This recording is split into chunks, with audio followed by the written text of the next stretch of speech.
FAR 1 था ना। अच्छा जी, बिस्मिल्लाहिर्रहमानिर्रहीम। हम स्टार्ट करते हैं क्लास आज की।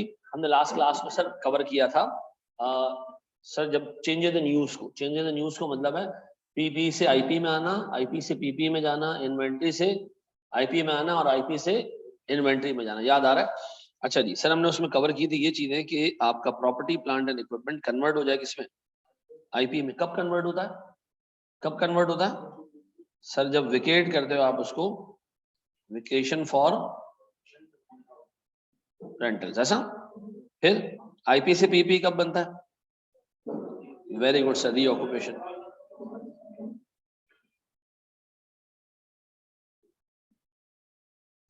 सर इन्वेंट्री से आईपी कब बनता है? Very good sir, lease out पे। और सर आईपी से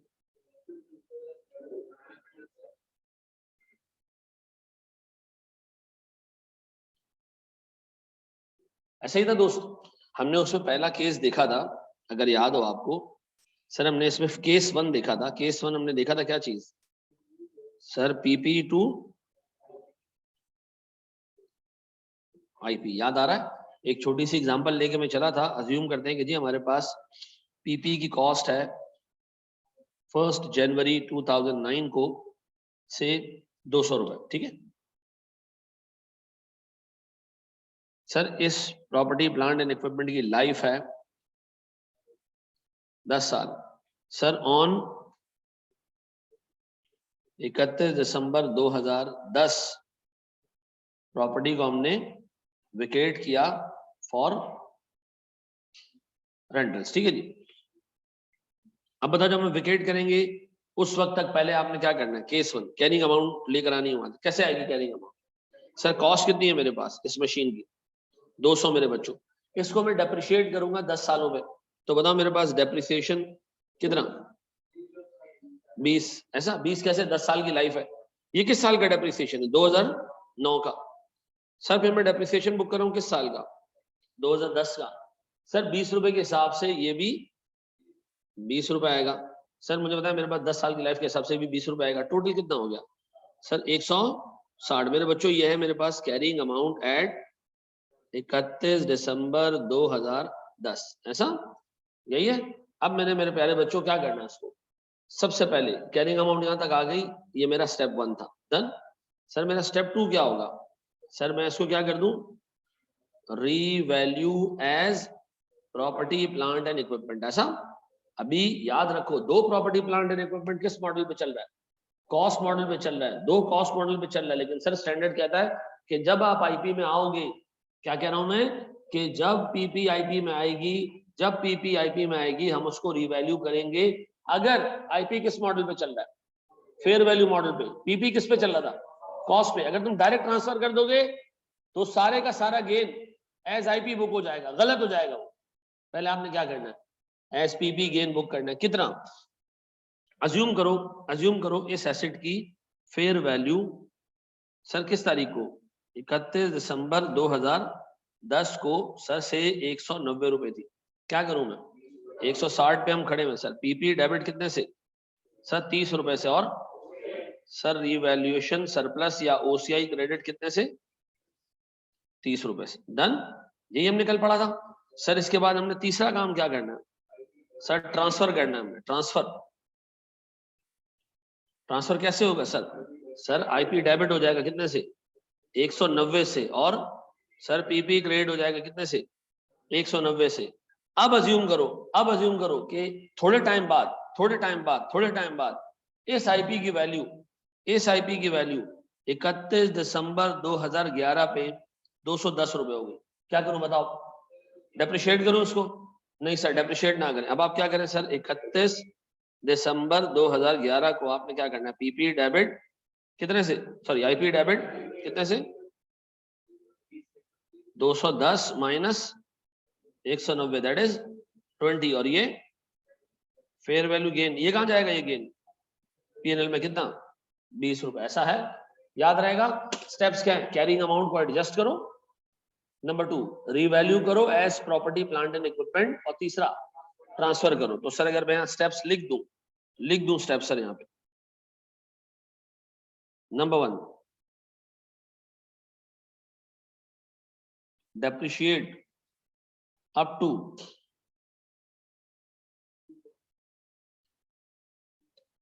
reclassification date.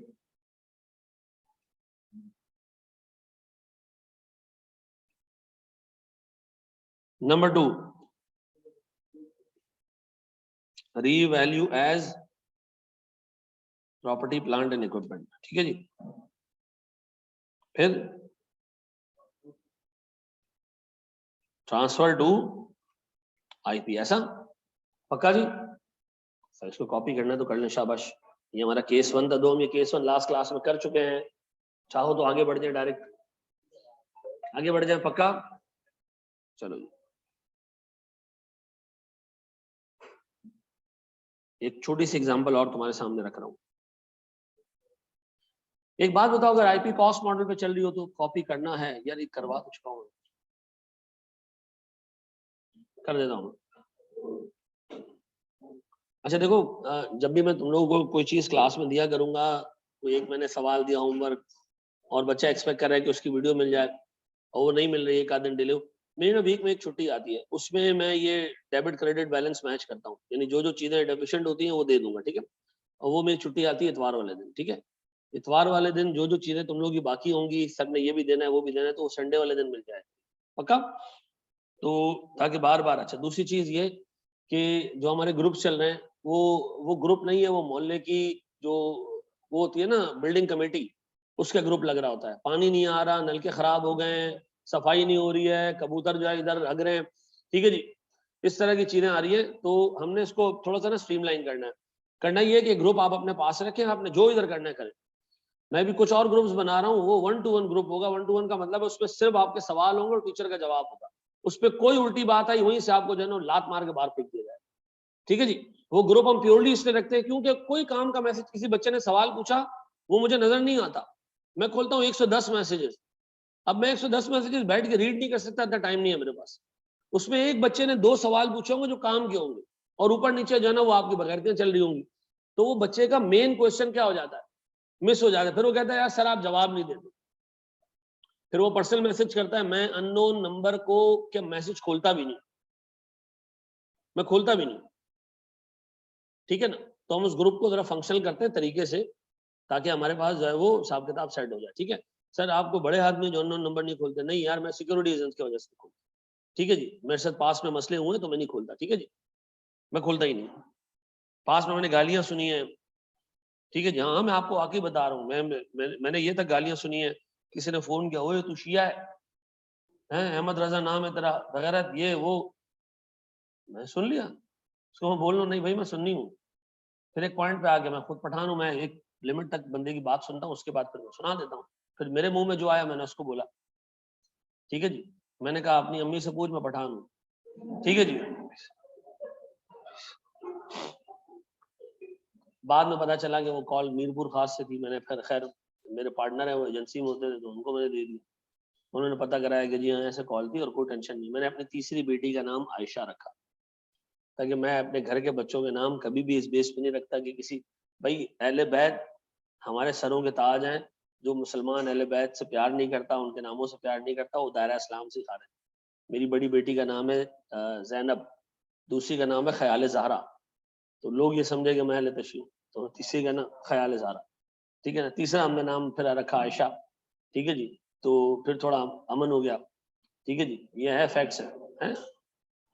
वाकई आपको मैं बता रहा हूँ, अभी मेरा बेटा पैदा हुआ, उसका नाम हमने रखा अरतुरुल, ठीक है? तो अरतुरुल नाम है उसका, छोटा जो है, जो कल क्लास में आया था, ठीक है ना? हम उसको अब घर में जो है वो हमने उसका उमर नाम रखा हुआ, ठीक है जी? हाँ है, नोयान अभी आएगा तुम्हारा बेटा, ठीक है ना? चलो जी। अल्लाह माफ करे यार। चलो जी, आज मैं ग्रुप्स बना दूंगा, ठीक है? ग्रुप में रेप्लिकेट कर दूंगा, मेरे पास वो टूल है ग्रुप रेप्लिकेट करने का ना, पूरा मैं ग्रुप रेप्लिकेट कर दूंगा, ठीक है? कौन सी प्रेजेंटेशन? इस क्लास के बाद 5 मिनट दूंगा, जो चीजें मसले मुझसे डिस्कस कर लेना, अभी हम पढ़ लेंगे, सेट? वो मैं दे दूंगा, वो तो पहले उसको कंप्लीट तो कर लें उसको। चले नीचे चले जाओ, उससे ले लो।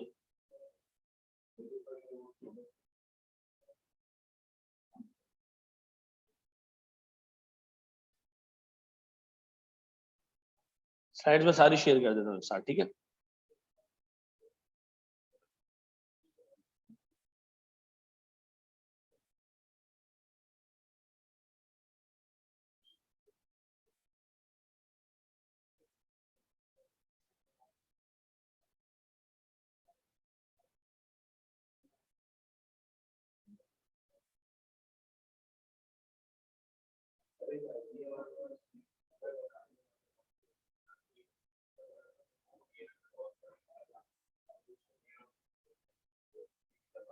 हाँ, वेयर हाउस डिक्लेयर करने के लिए मसला ये, तो मैं उसके अंदर घुसना पड़ेगा ना, रीऑक्युपाई करना पड़ेगा उसको। हाँ, तो वो खत्म हो गई बात। नहीं नहीं, वो एक दफा उसके बाद कॉस्ट मॉडल पे चलाओगे उसको, इम्पेयरमेंट भी तो आती है ना जी।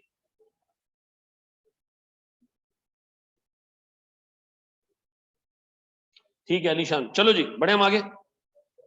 अच्छा सुनो, अब मेरे बच्चों केस 2 पे जा रहा हूँ, हमने किया हुआ लास्ट क्लास में, ठीक है। देखो केस 2 इसका थोड़ा सा मुश्किल है, मुश्किल इन द सेंस मुश्किल नहीं है, बहुत आसान है, लेकिन आम तौर पे लोगों के जहनों में ये होता है कि इन्वेस्टमेंट प्रॉपर्टी फेयर वैल्यू पे चलती है, क्योंकि आप अभी जितने सवाल देखोगे उसमें इन्वेस्टमेंट प्रॉपर्टी किस पे आ रही होगी।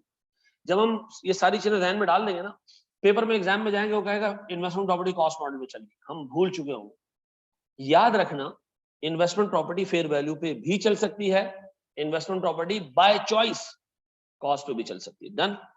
अब हम देखते हैं जनाब एक छोटा सा केस, यही केस हम देखते हैं।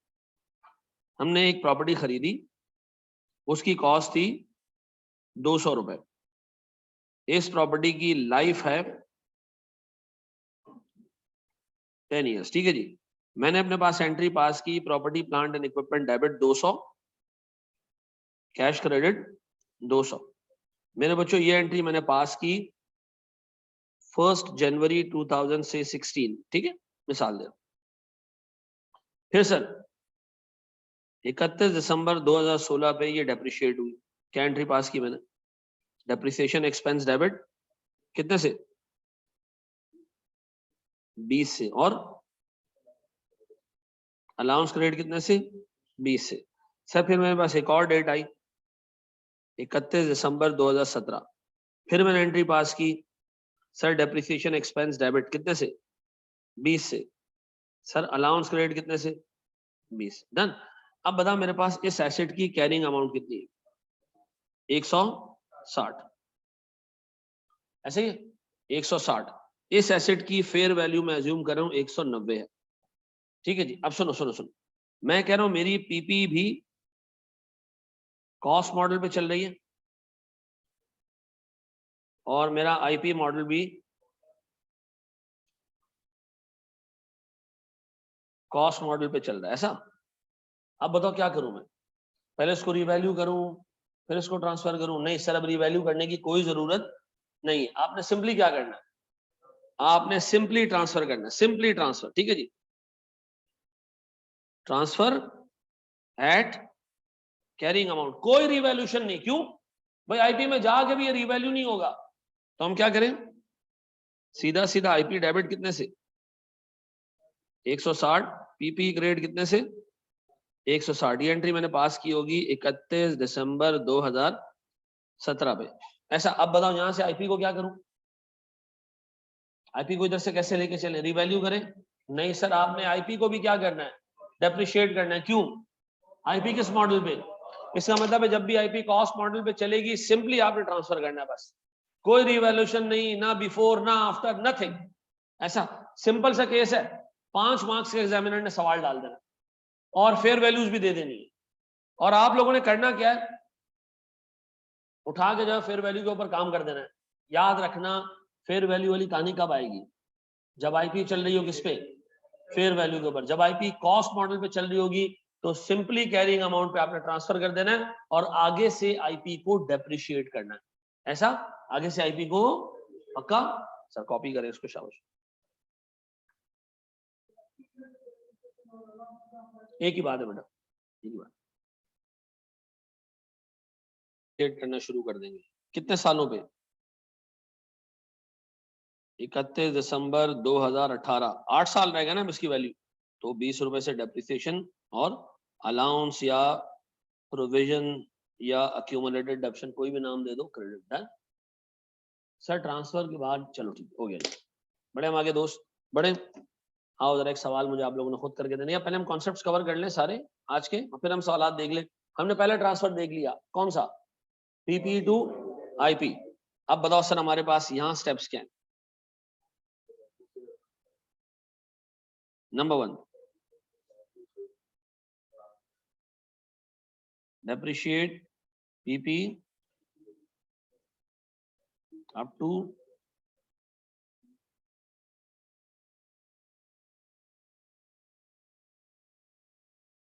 नंबर 2, हमारे पास transfer PP to IP eight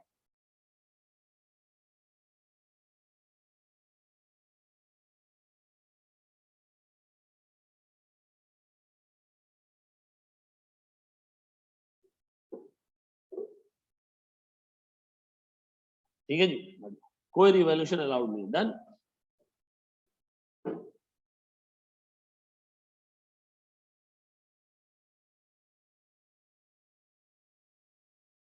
चलो जी, चलो जी सर, केस 3 हम जा रहे हैं जनाब आईपी, जिसका मॉडल फेयर वैल्यू मॉडल है, टू पीपी जिसका मॉडल कॉस्ट मॉडल। ठीक है, अब सुनो जरा दोस्त, सर मेरे पास एक आईपी थी जो मैंने खरीदी 1 जनवरी 2009 को। सर इसकी कॉस्ट थी 180 रुपए। कितने? 180 रुपए, ये आईपी थी। सर इसकी लाइफ थी 10 ईयर्स। कोई कंफ्यूजन इसके अंदर, कोई मसला इसके अंदर नहीं? 10 साल लाइफ है, 180 रुपए की कॉस्ट है ये आईपी। किस पे कैरी हो रही है? फेयर वैल्यू के ऊपर। ठीक है जी, जी अली बिल्कुल। आदिल अब बताएं सर, सबसे पहले मैंने इसको रिकॉर्ड किया होगा किस तारीख को? 1 जनवरी 2009 को आईपी डेबिट कितने से, और कैश क्रेडिट 180 से। डन। इसके बाद हर रिपोर्टिंग डेट पे मैंने इसको क्या करना है? रीवैल्यू करना है। अज्यूम करते हैं इसकी फेयर वैल्यू 31 दिसंबर 2009 पे थी 210 रुपए। क्या किया होगा मैंने? गेन बुक किया होगा कितने से?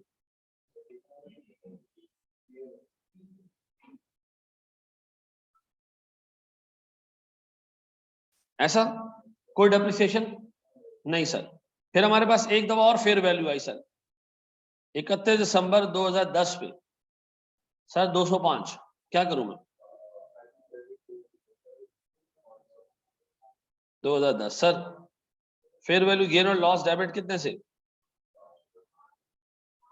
और आईपी क्रेडिट कितने से? 5 से। सर फेयर वैल्यू इसकी 31 मार्च को 225 रुपए थी, या से 229 रुपए थी, जब मैंने इसको क्या किया? ट्रांसफर किया किसमें? पीपी के अंदर। अब बताओ सर ये किस तारीख को पीपी बन रही है? 31 मार्च तक ये आईपी थी, तो 31 मार्च तक का जितना गेन है वो भी आईपी में जाना चाहिए। तो बताओ मैं क्या करूंगा? आईपी डेबिट कितने से? सर 229 माइनस 205 कितना, और फेयर वैल्यू गेन कितने से? 24। ये पीएनएल में गया। अब बताओ यहां से 31 मार्च 2011 से ये बन गई है पीपी, तो मैंने क्या किया होगा सर? पीपी डेबिट ट्रांसफर 31 मार्च 2011 क्या करूं सर? 229 और क्रेडिट क्या करूं? आईपी। अब सुनो, यहां से डेप्रिशिएट होना शुरू होगी, डेप्रिशिएट होगी रिमेनिंग लाइफ पे। अब बताओगे रिमेनिंग लाइफ कितनी है? ना ना ना ना, एक साल हुआ यहां पे, एक साल हुआ इधर, और 2 साल और 3 महीने, 2 साल और 3 महीने, यानी सर 2.25 साल, 2.25 ईयर्स। ऐसा रह कितना गया 7.75 years, remaining life is 7.75 years. ऐसा पक्का ना? दोबारा गिनती कर लें, 2009 पहले पूरा साल, 10 पूरा साल और 11 के सिर्फ 3 महीने। 3 महीने का मतलब होता है 1 क्वार्टर, उसका मतलब है 2 साल और 1 क्वार्टर। 1 क्वार्टर का मतलब है 25% ऑफ द ईयर। पक्का? तो 7.75 ईयर्स रह गए। अब बताओ सर मेरे पास इस एसेट की कैरिंग अमाउंट कितनी है? तो 7.75 से डिवाइड करूंगा तो एनुअल डेप्रिसिएशन आएगी कितना आ रही है? लेकिन सर मसला ये 29.55 मैं पूरा बुक नहीं करूंगा। क्यों? क्योंकि मैंने इसको 9 मंथ्स ही यूज किया, मैंने इसको पूरा साल इस्तेमाल नहीं किया। तो क्या करूंगा मैं? किस तारीख को डेप्रिसिएशन डेबिट कितने से? 22.16 और अलाउंस क्रेडिट कितने से? पक्का? ये बात याद रहेगी ध्यान में। अब बताओ यहां से आपने पीपी को रिवैल्यू क्यों नहीं किया? नहीं सर पीपी कॉस्ट मॉडल पे तो रिवैल्यू करने की कोई जरूरत नहीं है, ऐसा है। अब बताओ सर हमने अगर इसके स्टेप्स लिखने हो, अब देखो कोई भी बंदा जो लॉजिकल दिमाग रखता हो ना, उसको याद करने की जरूरत ही नहीं है। क्यों? आप किस तारीख तक आईपी थे? 31 मार्च 2011 तक, इस डेट तक आईपी थे। इस डेट तक की सारी रिवैल्यूएशन भी किस हिसाब से होनी चाहिए? आईपी के हिसाब से। तो मैं क्या करूं? सबसे पहला step, revalue as IP up to reclassification date, ऐसा। Charge all fair value gains और लॉसेस इनटू पीएनएल। डन। फिर transfer of IP to PP at fair value. ठीक है जी। Depreciate as PP over remaining life, बिल्कुल सही sir.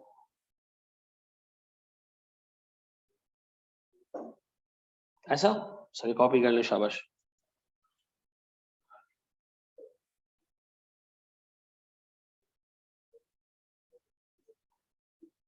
बड़े हम आगे दोस्त।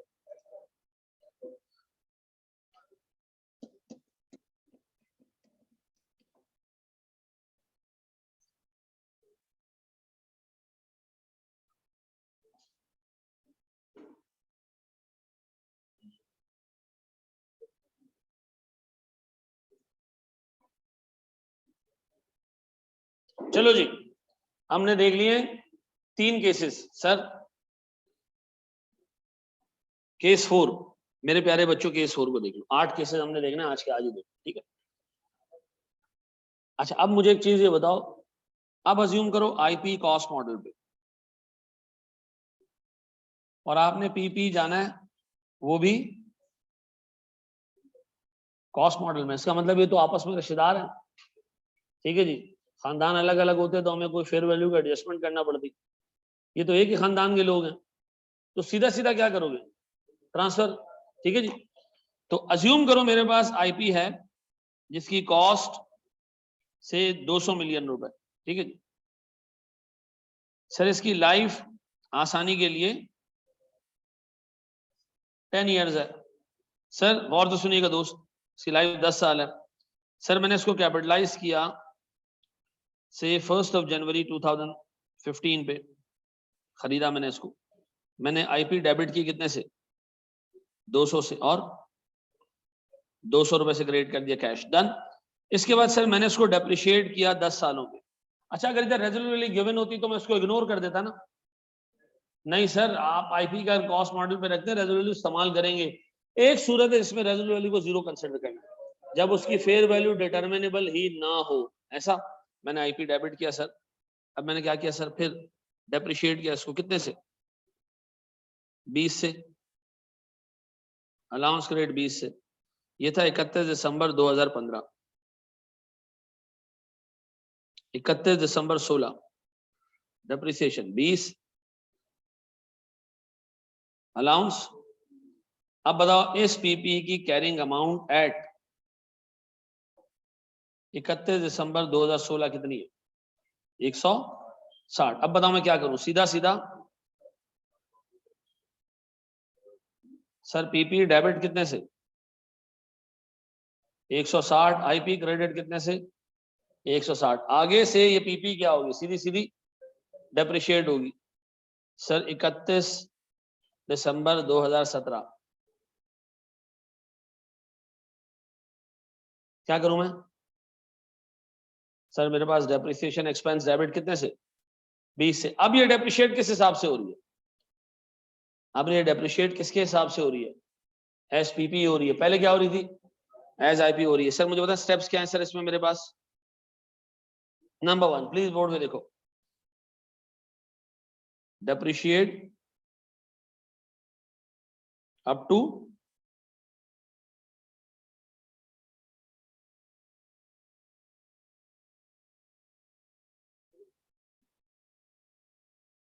कौन सा?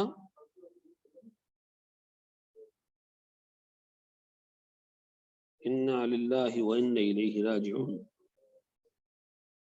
हाँ जी, बच्चा देख रहा है। दूसरा सर,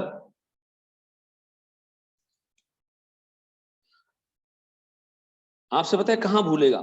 आप जब इसका डिस्क्लोजर बना रहे होगे ना, मैं आपको कहूंगा हाँ भाई रिवैल्यू करके ट्रांसफर करना है या बगैर रिवैल्यू करने के ट्रांसफर करना है, उस वक्त आप फंस रहे होगे इसके अंदर। दिमाग में रखना है चीजों को, ठीक है? ठीक है जी, ट्रांसफर एट कैरिंग अमाउंट, ऐसा। फिर डेप्रिशिएट एज पीपी ओवर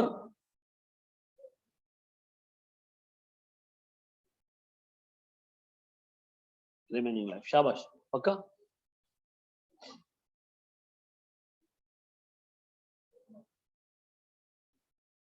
भाई रोज तुम लोग की क्लास सुबह रख दूं हैं? पहले हाफ में घर जाओ, फारिग हो जाओ हैं? जी हाँ हाँ, रिमेनिंग लाइफ है ना। तो डेप्रिशिएशन तो 20 रुपए ही होगा ना। रिमेनिंग लाइफ कितनी है? 8 साल। 2 साल गुजरने के बाद सेट है, तब भी 20 ही आएगा है। देखते हैं, मैं बताता हूँ। नहीं नहीं, ये नहीं होगा ना। या तो मैंने, असल में मसला ये है कि यार देखो, मैं पहले मतलब पिछले किसी भी बैच में मैंने इतना ज्यादा नहीं पढ़ा है, ना पढ़ाता था, ठीक है? अब मैं, मेरे पास FAR 1 है, FAR 2 आ गया है, और कौन सा है? कॉस्टिंग है, MFA है, ऑडिट है, FFR है, BFD है, फाइनल का ऑडिट है, IA की रिकॉर्डिंग अलग चल रही है। तो 9 सब्जेक्ट्स हैं, ठीक है जी। हैं बेटा, काम करने में ना फिर इधर आओ भी ना, फिर इधर आओ हैं। कौन से? तुम लोग टीचरों से पढ़ने की आदत होती तो मैं आता ही नहीं ना। मैं तो 10 लोग लगाया पास में, आप लोगों ने सबको भगा दिया। मैंने एक अपने साथ, एक से आकाश चला है अभी तक मेरे साथ बस, और काशिफ चला है बस, और कोई नहीं चल पाया अभी तक है। नहीं पता नहीं क्यों। नहीं, असल में मसला ये है कि मैं बहुत सोच विचार करके लोगों के बारे में बात करता हूँ, लेकिन ये कि मसला ये कि आप बगैर, जिसके साथ आप खड़े होते हो ना, उससे आपको एडवांटेज भी होता है, डिसएडवांटेज भी होता है। मैं जब पढ़ाना शुरू किया तो मेरे साथ जो टीचर्स थे, मैं कॉस्टिंग पढ़ाना शुरू किया था TSA से, तो मेरे साथ सर तवानी थे और माजिद मसूद साहब थे। तो मैंने चूंकि अभी अभी वो पढ़ा था, CA फाइनल के पेपर्स देना शुरू किए थे मैंने, क्योंकि मैं पढ़ाना शुरू किया 20 साल और 6 महीने का था, 20.5 साल की एज से मैंने पढ़ाना शुरू किया कैफ को। तो उस वक्त जो है वो मेरे साथ ये 2 लोग थे, तो मुझे एडवांटेज हुआ, क्योंकि मैं बहुत यंग था। बच्चे जो है वो मुझसे कुछ साल डेढ़ ही छोटे बड़े थे, तो उनके साथ एक दोस्ती यारी वाले माहौल में मैंने उनको पढ़ाना शुरू किया, वो डेवलप हो गया। लेकिन मुझे बहुत नुकसान भी हुआ। नुकसान ये हुआ कि आपके साथ वाला अगर बंदा बहुत तगड़ा हो ना, आपको फिर अपने आप को कंटिन्यूअसली अपडेट रखना होता है, ठीक है ना? बच्चा फिर आपको कंपेयर कर रहा होता है कंटिन्यूअसली, तो मुझे वहां नुकसान हुआ कि मैं सुकून में आ गया, वो पैच चलता रहा। फिर उसके बाद मैंने एक बंदे के साथ पढ़ा जिसका नाम था Naveed Bukhari. He was a gem of a person. उससे मेरे 10,000 इख्तलाफात सही, मेरे 2.5 करोड़ रुपए लेके भागा है, ठीक है जी, सारी चीजें साइड पे रखो। उस बंदे से मैं सीखा बहुत, और शायद ये वही एक ही रीजन है कि मैं कभी उसके अगेंस्ट कोई कानूनी कार्रवाई कुछ ऐसा काम नहीं किया। मैंने कहा छोड़ दो, अल्लाह ताला दूसरी जगह से दे देगा। उस बंदे से मैं बहुत सीखा हूँ, क्योंकि जब मैं पढ़ाता था ना, लोग मुझे कहते थे यार ऐसे पढ़ाओ ना, ऐसे पढ़ाओ। सर वो आपकी क्लास में ना वो बात नहीं आती यार। मैंने कभी भी इसको नेगेटिव नहीं लिया, दुश्मनी नहीं की, मैं उसको पॉजिटिव लिया, उसको रीड किया, उससे सीखा, ठीक है ना। फिर मेरे बहुत सारे टीचर्स के साथ जो है वो चीज़ें शेयर की हैं, लेकिन मेरी वजह से लोगों को फायदा भी होता है, नुकसान भी होता है। फायदा ये होता है कि वजह टीचर जो है वो जल्दी ग्रो कर जाते हैं, लेकिन नुकसान सबसे बड़ा ये होता है कि अगर मैं उस सब्जेक्ट में कंटिन्यूसली खड़ा रहता हूँ, फिर वो ये फील करते हैं कि यार वो ओवर शेडो हो रहे हैं। हत्ता कि ऐसा कुछ नहीं होता, वो अच्छा भी पढ़ा रहा हो, लेकिन उसके जहन में एक बात चल रही होती है, तक वो मुझसे बहुत अच्छा लेके चल रहा होता है चीज़ों, लेकिन एक होता है उसके जहन में। तो मैं कोशिश करता हूँ कि उस सब्जेक्ट से हट जाऊँ।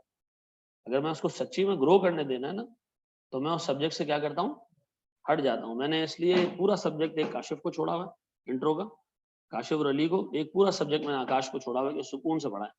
अब रिफ्रेशर में मैंने उसको कहा कि मैं खुद, मैं चाहूंगा कि मैं पढ़ाऊं। उसका रीजन ये है कि यार एक बच्चा अगर फेल होता है ARTT से, उसके पास सेकंड चॉइस भी ARTT के अंदर ही अवेलेबल होनी चाहिए, ठीक है जी, वो दूसरी जगह ना आ जाए, ऐसा है, ठीक है जी। सोचता हूँ मैं चीजें हैं, बड़े हम आगे। अच्छा ऊपर करें। अच्छा मुझे एक बात बताओ, ये जो आपने ट्रांसफर देखे इसमें लॉजिकल चीजें ही है, कोई ऐसी चीज तो नहीं जो आपको याद रखना पड़े। अगर आईपी कॉस्ट मॉडल पे तो आपने सिंपली क्या करना है, transfer in transfer out no revaluation. और अगर आईपी फेयर वैल्यू पे, तो अगर आप आईपी में आ रहे हो तो पहले नहा के आओ, फेयर वैल्यू जो है वो बाहर ही जो है वो पीपी के तौर पे रिकॉर्ड करके फिर अंदर घुसो। और अगर आप आईपी से पीपी में जा रहे हो तो रिवैल्यू करके रिक्लासिफाई। याद रखना आखिरी दिन तक तुम जिस क्लासिफिकेशन में बैठे हो, उस क्लासिफिकेशन में अपने आप को अपडेट करके जाना है। आप बैठे हो आईपी में, वो चल रही है फेयर वैल्यू पे, ट्रांसफर कैसे होगी, रिवैल्यूएशन के बाद। आप पीपी में बैठे हो, आप आईपी में जा रहे हो, आईपी रिवैल्यू होती है, तो पहले रिवैल्यू करके आईपी में घुसो। सर अगर आईपी कॉस्ट मॉडल पे चल रही है तो हमेशा हम क्या करेंगे, स्ट्रेट ट्रांसफर, सीधा सीधा ट्रांसफर, डन।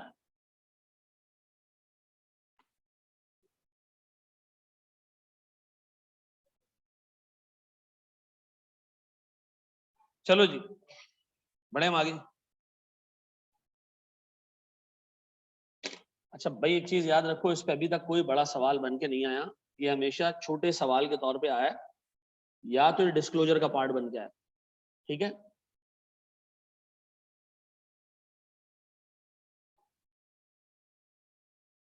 बढ़ जाएंगे,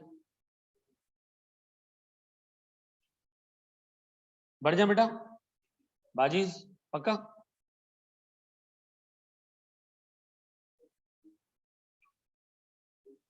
चलो चलो प्लीज बोर्ड पे। अब हम किसकी बात कर रहे हैं, इन्वेंट्री की। पहले इन्वेंट्री के लिए ना कुछ रूल सुन लो।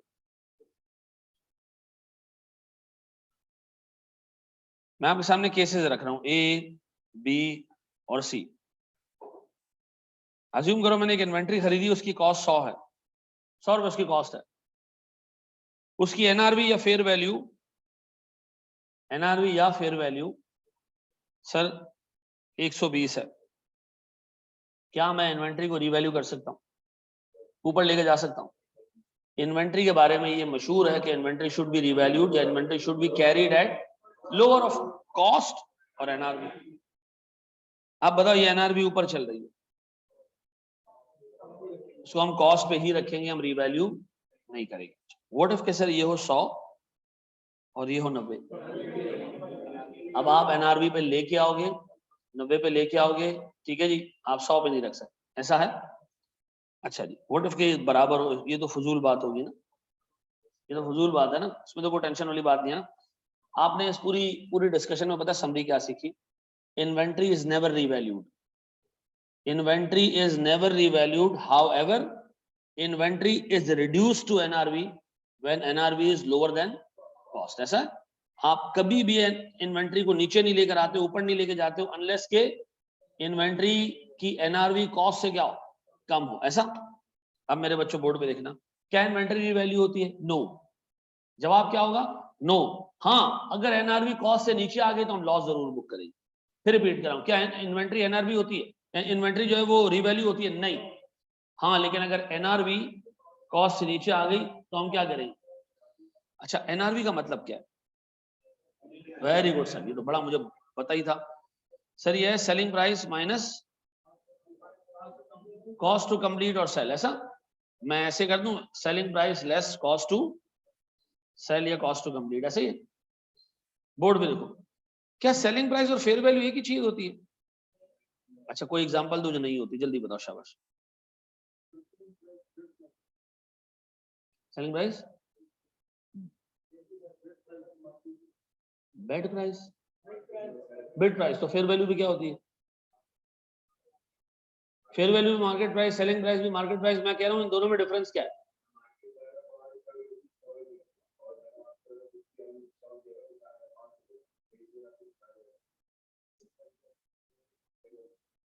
सही कह रहे हैं लगा? ये बिल्कुल सही कह रहा है। याद रखो, आमतौर पे 99% केसेस में सेलिंग प्राइस फेयर वैल्यू बराबर होते हैं। सेलिंग प्राइस और फेयर वैल्यू क्या होंगे? बराबर होंगे। लेकिन बाज़ औक़ात ये होता है कि आप अंडर अ कॉन्ट्रैक्ट, मिसाल के तौर पर हम एक जमाने में दूध का बिजनेस करते थे, तो हमारी भैंसों से जो दूध जाता था लोगों के पास, वो कहते थे जी कभी रेट ऊपर कभी नीचे, हम एक रेट तय कर लेते हैं फिक्स, तो हम उसको सर देते थे मिसाल के तौर पर 4,000 रुपए 37.5 kg के। ठीक है जी, 37.5 लीटर्स के। ठीक है जी, ये हमारे रेट होते थे 4,000 रुपए 37.5 लीटर्स, ये स्टैंडर्ड रेट हमने सेट कर दिया। अब बताओ, अगर रेट ऊपर चल रहा है से 5,000, तो फेयर वैल्यू कितनी होगी? 5,000। हम कितने में बेच रहे हैं? याद रखना, एनआरबी में सेलिंग प्राइस यूज होती है। ठीक है जी, एनआरबी में क्या यूज होती है? आम तौर पे, आम केसेस में, आम हालात में सेलिंग प्राइस और फेयर वैल्यू हमेशा क्या होगी? अनलेस के एग्जामिनर तुम्हें एक अलग बात कहे कि सेलिंग प्राइस अलग है फेयर वैल्यू अलग है। आम तौर पे हम क्या समझेंगे? आम तौर पे हम क्या समझेंगे? सेलिंग प्राइस और फेयर वैल्यू बराबर है, सेलिंग प्राइस और फेयर वैल्यू बराबर है। ऐसा अब बताओ मेरे बच्चों, अगर मैं आपसे पूछूं क्या इन्वेंट्री रीवैल्यू होती है फेयर वैल्यू पे? नहीं सर, आपने कहा इन्वेंट्री कभी भी फेयर वैल्यू पे रीवैल्यू नहीं होती। हाँ, अगर एनआरवी कॉस्ट से नीचे आ जाए, फेयर वैल्यू नहीं, क्या चीज? एनआरवी अगर कॉस्ट से नीचे आ जाए तो, अच्छा, आमतौर पे एनआरवी का फॉर्मूला क्या है? सेलिंग प्राइस माइनस, और अगर सर फेयर वैल्यू और सेलिंग प्राइस बराबर है तो फेयर वैल्यू माइनस। ऐसा सर, कॉपी करें। अब हमने कुछ और केसेस देखे, शाबाश।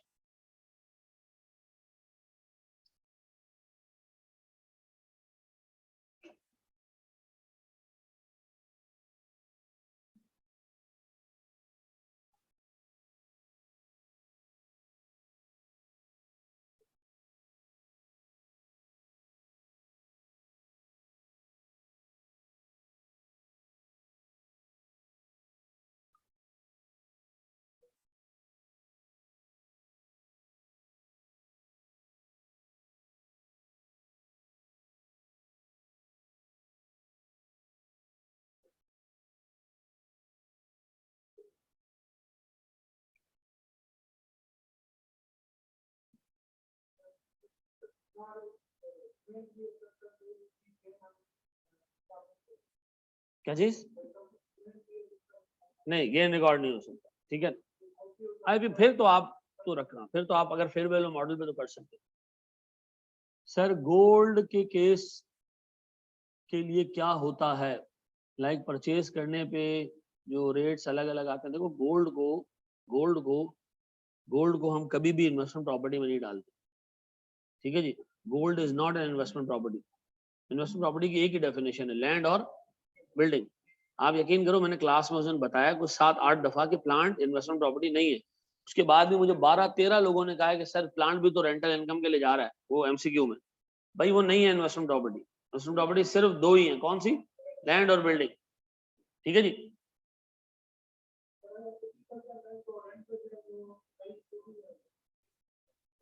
हम आगे जाके एक चीज पढ़ेंगे, और सुनना कि IS 41 से रिलेटेड एसेट्स होते हैं, लेकिन IS 41 में जो लैंड यूज हो रही है अंडर क्या नाम है अपना फॉर प्लांटेशन पर्पस, वो IS 40 में नहीं आती, IS 41 में नहीं आती। कहते जी IS 41 में क्या आएगा, उसके ऊपर वाली सारी फसल, नीचे की जमीन नहीं। नीचे की जमीन अगर आप खुद प्लांटेशन कर रहे हैं तो IS 16 में जाएगी, लेकिन अगर आपने किराए पे दी हुई है और किराए पे दी हुई और किराया इतना लंबा है कि जमीन के कोई 200 साल के बेनिफिट्स आपने ट्रांसफर किए हैं, तो वो लीज में चली जाएगी IFRS 16 में। लेकिन अगर सर लीज टर्म को छोटा मोटा कोई 10-15 साल का है, तो जमीन की लीज आमतौर पे ऑपरेटिंग लीज होती है, वो इन्वेस्टमेंट प्रॉपर्टी बन जाएगी। तुम लोगों का लेवल अभी इतना ऊपर नहीं है, सीधा सीधा सवाल पूछो, फाइनल में वो क्लासिफिकेशन पे सवाल पूछता है। ठीक है जी,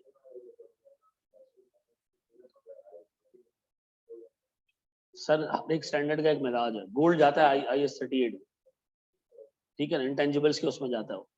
ठीक है जी, सारी धातें उसी में जाती हैं, और अब IFRS 6 आ गया उनके लिए। खैर अभी तो क्रिप्टो करेंसी पे डिजिटल एसेट्स पे स्टैंडर्ड आ रहा है थोड़े टाइम। चलो जी,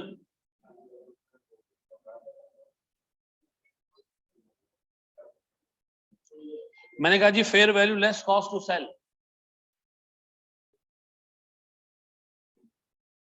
फेयर वैल्यू का मतलब होता है selling price less cost to sell, या fair value less cost to sell. आसानी के लिए अगर सेलिंग प्राइस और फेयर वैल्यू बराबर है। मेरे प्यारे बच्चों अब आओ जरा केस 5। मेरे बच्चों मुझे एक बात बताओ, केस 5 में मैं जा रहा हूं क्या पढ़ने के लिए, कि मेरे पास इन्वेंट्री है। गौर से सुनो, इन्वेंट्री की एक ही मॉडल है। अब ये जा रही है आईपी में। आईपी किस मॉडल पे चल रही है, फेयर वैल्यू मॉडल पे। ऐसा सर, ये मेरे पास कॉस्ट मॉडल पे, और इन्वेंट्री किस पे जा रही है, फेयर वैल्यू मॉडल पे। प्लीज बोर्ड में देखिएगा दोस्त। सर मेरे पास एक इन्वेंट्री है, बिल्डिंग है, मैंने खरीदी बेचने के लिए। सर इस इन्वेंट्री की कॉस्ट 200 रुपए है। सर इसकी लाइफ 10 साल है। एंट्री क्या पास की होगी सर, मैंने से 1 जनवरी 2017 पे एंट्री पास की होगी। इन्वेंट्री डेबिट कितने से, एक बात बताओ, इसको डेप्रिशिएट करूं, नहीं, फिर रिवैल्यू करूं, नहीं, इसी पे खड़ा रखें इसको। कब तक, जब तक ये बिक नहीं जाता। सर 31 दिसंबर 2017 आ गया, नहीं बिका जी, नहीं बिका। एनआरवी चेक किया, एनआरवी काफी ऊपर आ रही थी, छोड़ दी हमने। 31 दिसंबर 2018 पे गए, तब भी इसको आपने क्या किया, डेप्रिशिएट नहीं किया। आपने 31 मार्च 2019 को इसको फिजिकली रेंट आउट कर दिया, दे दिया रेंट। अब ये क्या बन गई, आईपी बन गई। अब बताओ सर, आईपी की फेयर वैल्यू थी सर 225। अब बताओ क्या करूं सर, अगर मैं उसूलन देखूं तो ये 200 रुपए की चीज 225 की हुई है, तब तो अभी तक तो ये इन्वेंट्री है। ये आईपी किस तारीख को बनी, 31 मार्च 2019 को। तो उसूलन ये गेन बुक होना चाहिए था इन्वेंट्री के तौर पे, लेकिन एक प्रॉब्लम है, इन्वेंट्री वैल्यू नहीं हो सकती। तो अब हमें मजबूरन क्या करना पड़ेगा, पहले इसको आईपी में ट्रांसफर करते हैं। आईपी डेबिट कितने से, 200, और सर इन्वेंट्री क्रेडिट कितने से, 200 से। अब 31 मार्च को ही आईपी को फेयर वैल्यू पे ले आओ। आईपी डेबिट कितने से, 25 से। और इसका मतलब है भाई उसूलन तो यहाँ पे भी यही होना चाहिए था ना, कि गेन बुक करके आप क्या करते, आईपी में आते। लेकिन हमारी मजबूरी क्या है कि सर इन्वेंट्री रीवैल्यू नहीं होती है। अब बताओ सर, ये आईपी में आगे फेयर वैल्यू पे चलता रहेगा।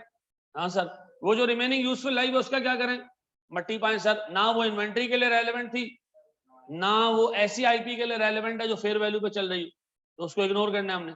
अब बताओ इन्वेंट्री से आईपी में आते वक्त हम क्या करेंगे, पहला काम, ना ना ना ना, टेस्ट एनआरवी। ठीक है जी, यानी whether NRV is above cost और नॉट, ऐसा। Number 2, transfer at carrying amount.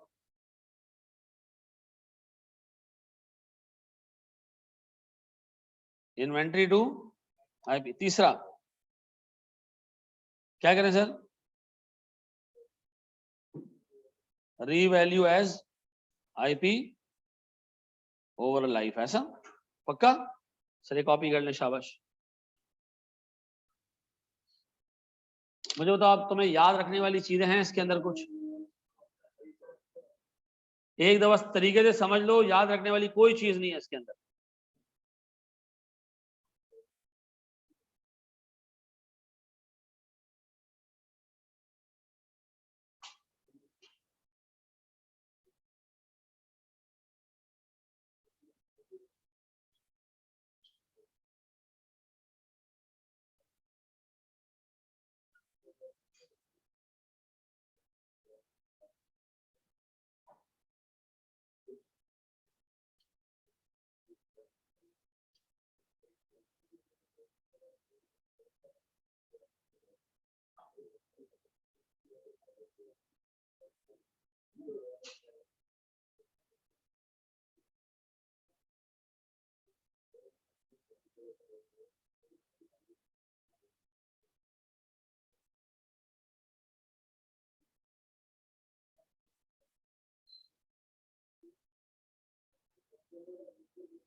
बढ़े हम आगे?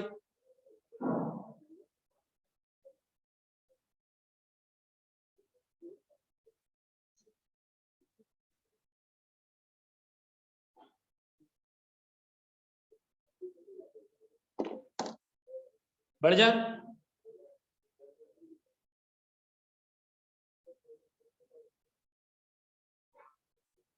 बढ़ जाए मेरे बच्चों, ऊपर करो।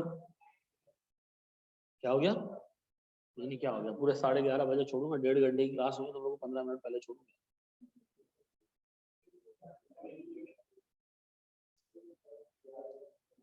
चलो जी, कितने केसेस हो गए हमारे?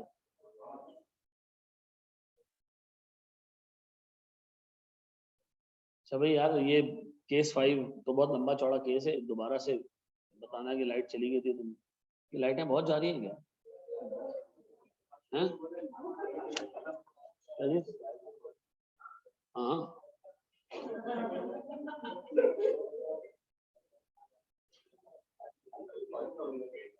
अल्लाह का लाख लाख शुक्र है यार। पहले हम लियारी में रहते थे, हमारी हालत खराब हो जाती है। कौन सी लाल बत्ती है? ये कहाँ चल रही है? अच्छा ओके।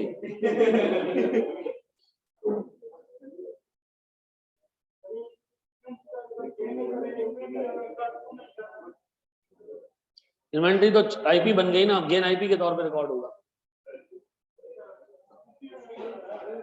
यार 1 मिनट बच्चे का सवाल सुने दो प्लीज जी।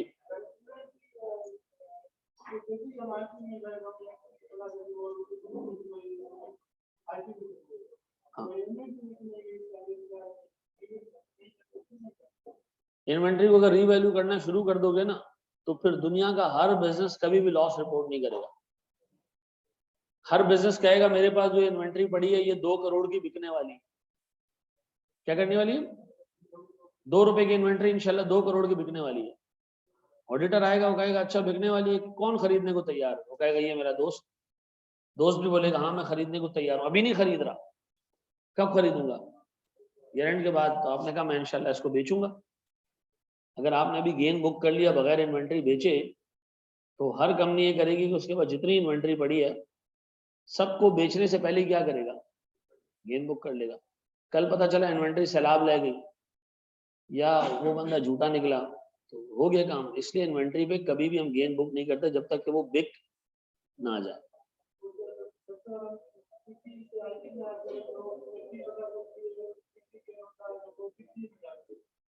जिस दिन तक जिस स्टैंडर्ड में मौजूद हो ना, उस दिन तक का फेयर वैल्यू का गेन उसी में बुक करना।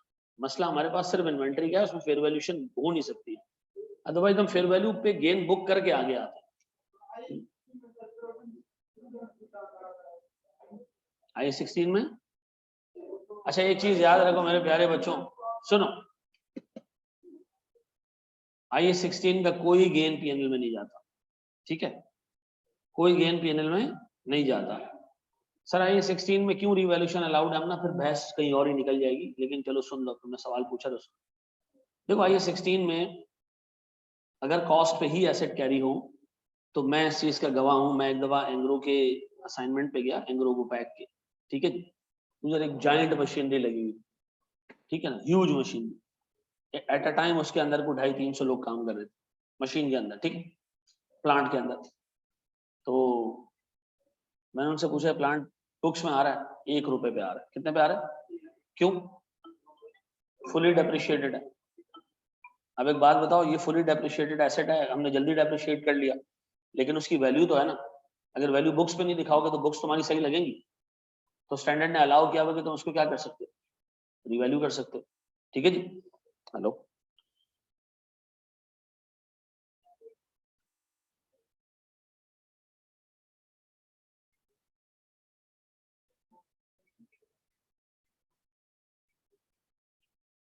तो मुझसे क्वांटिटी काउंट करके, तो मुझसे क्वांटिटी काउंट करके ले लो, पैसे मैं दे दूंगा, ठीक है।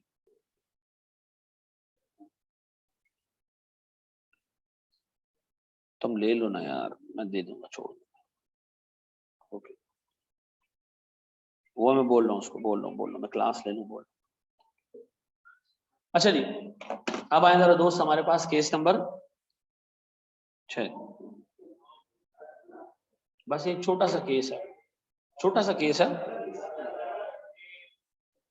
इन्वेंट्री कॉस्ट मॉडल पे चल रही हो और आपने जाना किस पे हो, आईपी कॉस्ट मॉडल पे जाना हो। इसमें क्या करेंगे और तो सुनना, अब तुम लोगों के लिए एक प्रॉब्लम। 1 जनवरी 2016 को मैंने एक इन्वेंट्री खरीदी, प्रॉपर्टी खरीदी 200 रुपए में, ठीक है जी। इसकी लाइफ थी 10 साल। एंट्री क्या पास की मैंने 1 जनवरी को, सर मेरे पास इन्वेंट्री डेबिट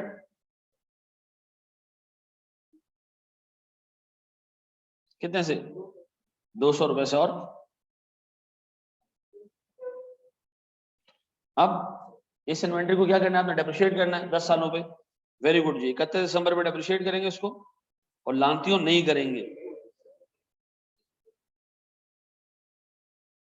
31 दिसंबर 2017 में भी कुछ भी नहीं करेंगे। अब अज्यूम करो 1 जनवरी 2018 को हमने इसको आईपी बना दिया, आईपी कॉस्ट मॉडल पे क्या करेंगे हम, आईपी डेबिट कितने से 200, और इन्वेंट्री क्रेडिट कितने से 200, ऐसा। अब ये आईपी बन गए, इसकी रिमेनिंग लाइफ कितनी बाकी है, 8 साल, 10 नहीं। आज जब ट्रांसफर हुआ तो कितने साल लाइफ बाकी है, तो हम क्या करेंगे, 200 डिवाइडेड बाय 8 कितना,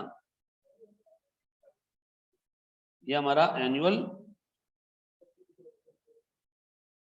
डेप्रिसिएशन है। क्या एंट्री पास करूंगा, डेप्रिसिएशन एक्सपेंस डेबिट कब, 31 दिसंबर 2018 पे, कितना जी 25, और अलाउंस भी कितना 25। अब बताओ मेरे स्टेप्स क्या होंगे,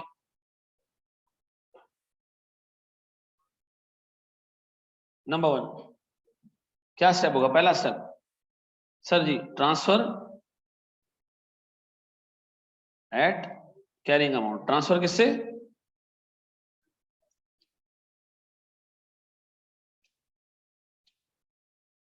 इन्वेंट्री टू आईपी, ऐसा।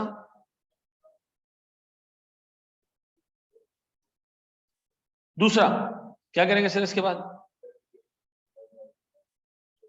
डेप्रिशिएट एज, खत्म।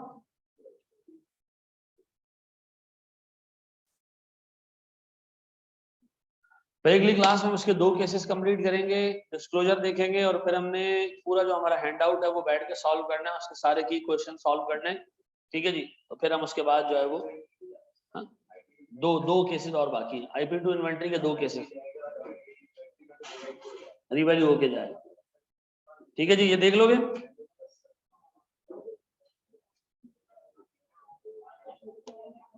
क्विज डिस्कस कर लेते हैं सबको मसला।